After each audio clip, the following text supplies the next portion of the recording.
Okunu kw'abaana babiri Eden Musima hamwe na abaitsirwe ishebo Bright Chanda baziikwa aha kyaro ka Rututsi omu Rurengwe Kicence omuri Ibanda district.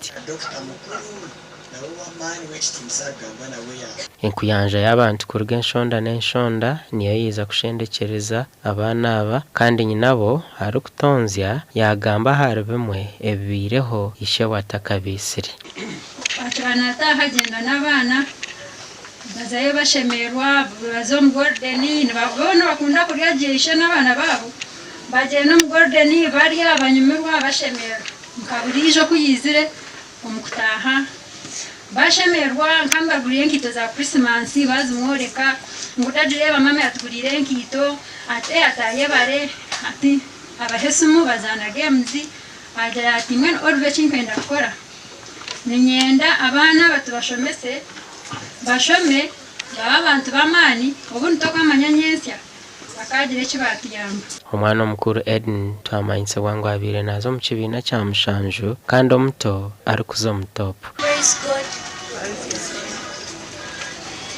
If I were God, I wouldn't have let this happen. Eden's smile was bright. Bamwe habe bemeza bahika hakuzikoku nena kunyinji bajumirira kikorwa eki kandi bakegekerera kuboro bwa ruhanga omaka. Umuntu zara abana bawe ukabita ni hano tutetugwerirwa kagwe twine na bigambo ntabura abantu amateka garuho mureke gatwara umungaro. Mwene ni nsaba